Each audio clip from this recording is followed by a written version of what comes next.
Hello, this is Blue Knight 7 here with episode 11 of the Blue Knight Cast. And if you've been listening to this regular, God bless you. Bless your heart, and thank you. And just, if you would, please like, subscribe if you haven't already, and hit the notification bell.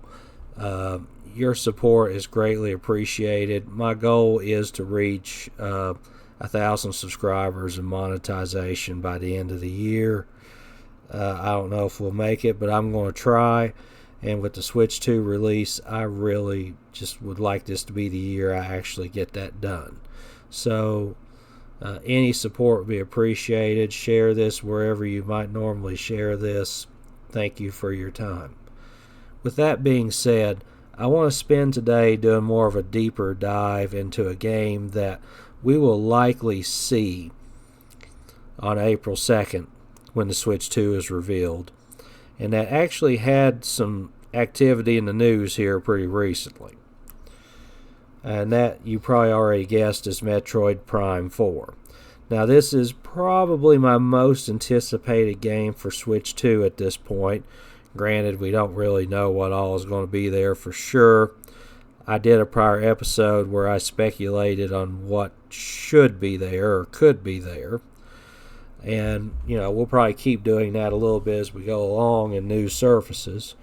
But for right now, I just wanted to talk about Metroid Prime 4 and maybe speculate a bit on what we could see and if this news story is correct, how it gets from A to B. So, and I'll cite something in the description, but basically there's this fellow called Kiwi Talks who is known for interviewing developers and has in particular access to retro studios and has been able to interview their developers in the past. And retro studios, there's a whole story and history and drama about how we got here, but thank goodness Retro Studios is developing Metroid Prime 4 now. And basically what Kiwi Talks put out in the world to read was that it will be at the April 2nd Direct. Metroid Prime 4 will be featured in the Direct. That's the current plan. And it will be the one that kind of blows everybody away. It's the one people will be really talking about when it's over. Now, this game was in development for Switch 1, so I realize someone might ask, why is that? I just want to spend some time talking about why, how, what we should expect, and what I expect. I already mentioned some of this in prior episodes, but today it's all about Metroid Prime 4. Let's see how far we can go here. Now, talking more about Retro Studios as a company, Nintendo owns them. They're based in Austin, Texas. Their social media has a lot of barbecue because if you're in Texas, you barbecue. If you're in Texas and you don't barbecue, what are you doing there? And I wish I could just stop there, but I can't. They have a record for milking the Nintendo hardware and getting the most they can out of it to make a graphically impressive game, no matter what they do. Metroid Prime, considered one of the greatest games of all time by me, and I'm sure most people, came from them. Metroid Prime 2, Metroid Prime 3, one of the best games for the Wii in my opinion. Donkey Kong Country Returns, the good one, not what just came out. I'll take standard def Donkey Kong Country Returns any day just because the lighting and the water effects aren't messed up. And also Donkey Kong Country Returns Tropical Freeze, kind of considered the best game in the series at this point. Maybe right behind 2, Donkey Kong Country 2. But it's definitely the better of the more recent 2, and some would say it's the best 2D platformer of all time. And they're all gorgeous in their graphics, and they all got the most of their respective platform. GameCube, Wii, Wii U, And then their two most recent things for Switch would be a re-release of Tropical Freeze for Switch, which didn't change a whole lot, but it added Funky Kong as a character as sort of an easy mode character. And then you had a remake of Metroid Prime. Not a complete from the ground remake, but I'm currently playing through it right now in anticipation. Partly because it was in my backlog, partly just in anticipation for Prime 4. That is probably one of the most beautiful games on Switch. No joke. The environment, even if it's still using some old GameCube geometry, the texture updates, the character model updates, it's worth playing. If you've played Metroid Prime before, or the trilogy package they made before, I'm still going to tell you to pick this one up and play it. It's worth the playthrough. Don't tell me you can't play through this game again. It's that good. You know it. If you haven't played it before, play it. Damn it. Play Metroid Prime. And play this remastered one if you're going to do it. Okay. Setting that aside. Maybe I should take a minute just in case someone's never played a Metroid Prime, because the last one, 3, was released in 2007. But Metroid Prime was this sub-series or spin-off series of Metroid games. Kind of like Persona is the SMT. And the first one came out late 2002. The second one come out, I believe it was 2004. And then, yeah, the third one I believe come out in 2007. And what it did is, to me, Metroid Prime was one of those GameCube games where, yes, you got your Metroid game, but they tried to put a twist on it, because everything in that generation seemed to have a twist. And the twist for Metroid Prime, is that it was first-person perspective. You were in Samus's helmet. You looked out through her visor. You interacted with the environment by scanning objects just to gather information. There was a lot of environmental storytelling in this game at a time when that wasn't really a thing like it is now. There was a ton of environmental storytelling in that game. But also direct cutscenes, so on. And the combat, it wasn't first person in the sense of Doom as a first person shooter. It played a lot more like a Zelda game, I would argue, in first person, where you would lock on, Z target your enemies, L target in that case, but you would lock on and you would shoot them. And you could also free aim, but really if you were going to fight in that game, you locked on and you strafed left and right. And so combat wasn't the main focus, but it was all throughout. And I would argue the real focus of the game was exploration, scanning things, taking in the information, solving puzzles, remembering things to come back to. I mean, a 3D Metroidvania, first-person 3D Metroidvania. That's what this was. And everything, execution was solid. And the graphics, even on the GameCube, it was like the best the system had to offer. Frame rate, silky smooth, everything was right with these games. So, that's why a person should just be excited for Metroid Prime 4, period. They announced this game first off at E3 2017, but then it came out soon after that this game was not being developed by Retro. a team at Namco was going to do it this time. Yeah, boy, that was a mistake. By 2019, Nintendo actually had to make an official statement where they apologized, said they were sorry. It just was not up to their standards, so they stopped production with Namco, and they were now having Retro Studios working on the game, restarted development. Now, and they've been working on it in some way or another since 2019, maybe late 2018, probably. Okay.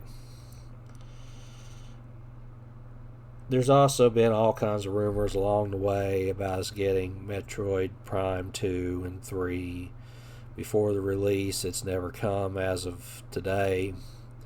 We did get Metroid Prime 1 remastered, like I said, shadow dropped. I believe it was in 2023. But that's really all we've seen. We finally saw a trailer for this game, June 2024, and it was the highlight of that Nintendo Direct. And I guess the biggest thing I'll say about the trailer, you've probably seen it 1,000 times here on YouTube, is it looked like Metroid Prime. Everything they showed in that trailer, which was short, and yes, it was more of a teaser than anything else, but it showed what looked to be the introductory area of this game, and it looked to be a pretty solid continuation of what we've known in the past, particularly the original Metroid Prime. Maybe that's why we haven't seen 2 and 3. They kind of tried to make some little twists of their own on the gameplay. Maybe they just didn't want to go that, bring them into the picture for now. I don't know. But we saw Samus in her various suit. We saw her using power beam, missiles, morph ball. Everything seemed to be in order. And, I'm not trying to go into story spoilers for this episode, but the teaser trailer itself brought back a character many wanted to see return. That was in prior entries of the Prime series, named Silex. And he's clearly going to be some kind of a villain in this game. So, and it was, like I say, hotly anticipated. So, this has kind of been a full realization of what everybody wanted so far. Now, the big question here is, how does this Switch 1 release? Because everything we've seen so far still characterizes it as a Switch 1 game, Switch 1 release. How does this game be the headliner of the Switch 2 Direct?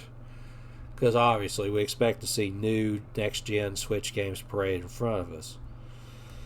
Here's the thing. We don't know exactly how this game's being treated for Switch 2. I've seen some debate, like, they gotta keep a Switch 1 version, and I don't question that. There's also the whole idea of why would you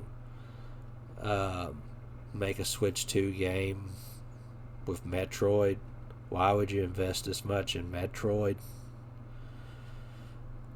Maybe they would do that for Legend of Zelda Twilight Princess or a game like that, but not Metroid, would they?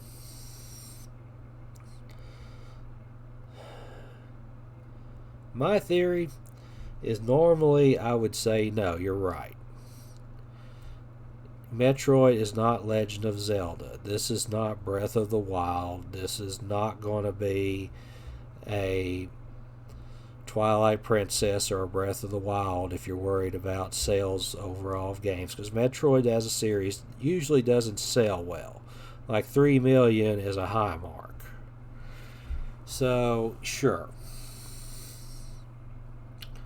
But I'm going to get daring here and say, yes, it's going to be a launch or launch window game. I'm hoping for launch, but I don't think that's guaranteed. I think it's going to be a 2025 game that has a Switch 1 and Switch 2 version. Why would they invest that much in Metroid Prime 4 for this?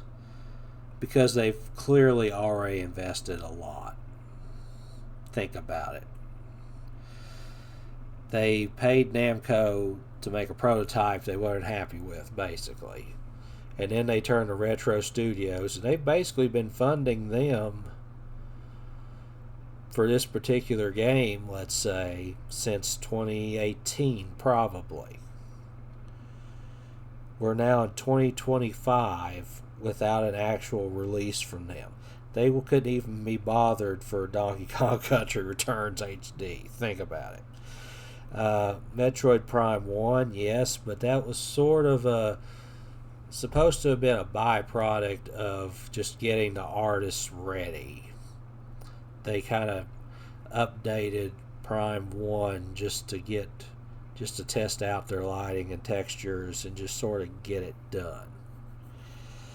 Just to get them going while other departments were starting their process. It's just a way to keep everybody busy, if that makes sense. So, and then they outsourced some other people to finish that game, I guess, once they went full steam on Prime 4. And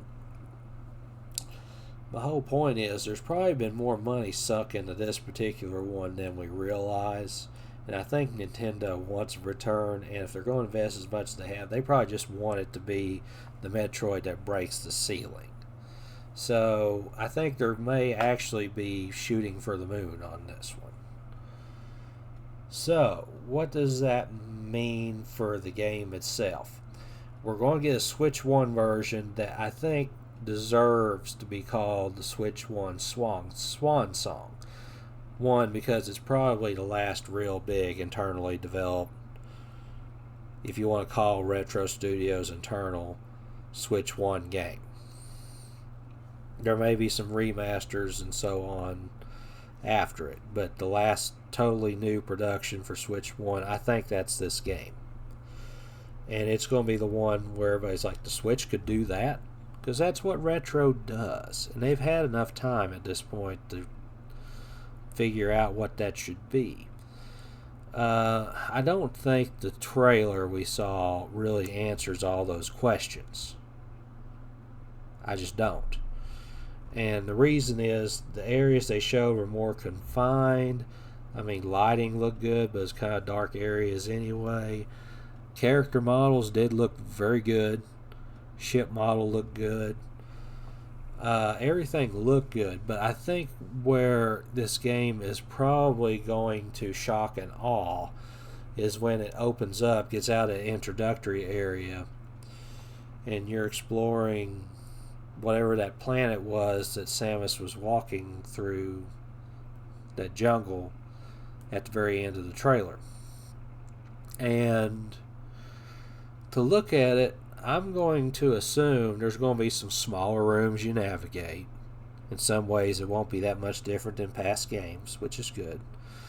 But I think there will also probably be some larger zones that feel much more expansive. I'm not saying open world. I don't think Metroid has to be open world. I think open world kind of goes against Metroid in some ways, if you ask me. But we could get some rooms that are so big they're comparable to a zone, one of those open zones in Xenoblade series. Think about it. What if this jungle had an area as big as one of the levels of, I don't know, Gar Plain in Xenoblade Chronicles? That would be something you've never seen in the series before. Areas of such scale, you know. The Colony 9 zone. I don't think Metroid has ever had a room or an area in this game that big. That's the kind of stuff I'm talking about. What if it was packed full of areas like that, and you felt like you was exploring a Xenoblade-like map? Big rooms, small rooms, the whole 9 yards. That in itself, to me, would be mind-blowing from gameplay perspective, from graphics perspective, if they can keep the frame rate up, which I'm sure they figured it out. That's the stuff I'm talking about. Epic Metroid. Metroid meets Xenoblade. Metroid meets Breath of the Wild. However you want to phrase it. I think that is what's going on here. There has been discussion of something unique, maybe time travel, other mechanics, alternate dimensions. That could be. I'm not going to say no. That might add to the epicness of what I'm talking about, or the expansiveness of what I'm talking about. But look for something that maybe it's not Breath of the Wild or Tears of the Kingdom, and I don't want it to be. But look at it to be something that touches it or rivals it or finds another way to give you that experience. That's what I'm trying to say here. I think that is what's going to happen. The last few seconds of that trailer, that's what that told me. We'll see if I'm right. I hope I am. Now, what happens if there's a Switch 2 version? I'm not saying it's going to be like a night and day difference between it and Switch 1. I'm not trying to say that. I do believe they are probably working on a sequel already, Metroid Prime 5. I believe there's been some leakers on the net who have said as such. And they could be using things they've learned from Switch 2 to apply to Metroid Prime 4 Switch 2 version. But without going real deep, let's suppose they used the extra hardware, the extra horsepower in the hardware, to overhaul the lighting. That's usually what retro really does. You know, we talk about their magic, but a lot of it is just how adept they are at working lighting in these 3D environments. Textures, materials, and lighting. Solid art direction as well, but still. Textures, materials, and lighting. If you're into 3D modeling, you know what I'm talking about. That's what they're good at. And I can only assume that extra horsepower lets them get a little more in that way. Also consider, and I'm not saying this is guaranteed, but let's say they just switched on the ray tracing cores and did a little bit with them. May not be the best ray tracing Switch game before the life cycle's over, but it will probably set the standard. DLSS, ray tracing. To me, if there was a Nintendo first party game that could show people how to get that going, it would be Metroid. It should set the expectations. That's the series that should do that. That's the series with an art direction that's a bit more unlike the others. It's the one that would be more apt to try to go toe-to-toe with another company's series like Microsoft's Halo or you name it. To me, Metroid is the one you would throw out to compete in that way. And that's what I think this could be for Switch launch or early days of Switch 2. Switch 2 launch or early days of Switch 2. I'll throw you one more wrinkle. And I know there's going to be some people that say, nah, they're not going to do that much. But if you have a first-person game where you shoot in first person, and you have a Switch 2 hardware that's supposed to be able to mimic mouse controls with its new Joy-Con, why would you not take the extra time to put mouse controls onto that game? Now, it could be a pain. There could be development things I don't understand. But I would think if there was a game they would want out the gate to showcase what mouse controls could do, I would think Nintendo would tell Retro, yeah, put them in. So, Switch 2 version, improved lighting, ray tracing. Maybe a little bit, always looks a little better on 4K compared to the Switch 1 version. Mouse controls, cursor controls. To me, that's how you would show up a Switch 1 version. That's how you offer 2 versions. That's how you make people feel like, yeah, we should probably get Switch 2 for that version. A lot of people are going to buy Switch 2 for Mario Kart 9 anyway, or whatever it's going to be called, let's be honest. Just make Metroid Prime your second game for Switch. That's what Mario Kart 8 Deluxe basically was for a lot of people. It was Bomberman for me. Mario Kart 8 was number 3 for me. But you get my point. That's what you do with Metroid Prime 4. I'm going to close this episode with that so I don't keep going on and on and on. But thank you for listening. I hope you enjoyed this. And let's hope April 2nd comes soon and we just see how right or wrong I was just now. I will eat crow if it's not that good. But honestly, it probably will be. Talk to you later. Bye.